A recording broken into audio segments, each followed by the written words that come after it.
مساء الخير. مجرد فكرة أخرى دائما في سياق السياسة.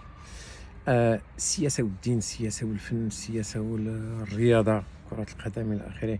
هذا الشيء كيختلفوا عليه الناس بزاف، ولكن في الواقع ما كاينش الاختلاف، لأن السياسة تستعمل الدين، السياسة تستعمل الفن، السياسة تستعمل العلم، السياسة تستعمل التكنولوجيا، السياسة تستعمل الرياضة بكل أشكالها.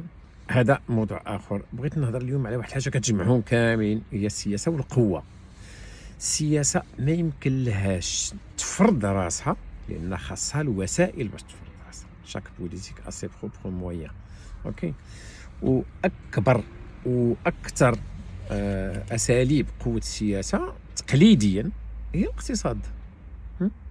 شحال ما كنتي عندك اقتصاد قوي، يعني عندك فلوس، عندك تكنولوجيات، عندك ثروات، عندك خيرات، وكتعرف تسيرهم وتستغلهم وتوظفهم، الا وكتكون سياستك ناجعه فعاله، يعني منتجه، كتعطيك النتائج.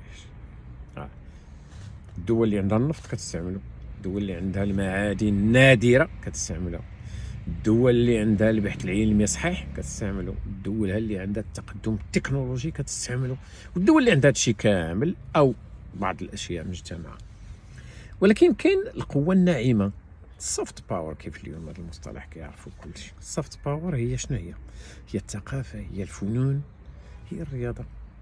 منتخب تيمكن يجيب لك ديال الاستثمارات وديال النجاحات السياسيه اللي تقدر تخدم عليه 3 سنين و4 سنين 5 سنين وتصرف فيه الملايير.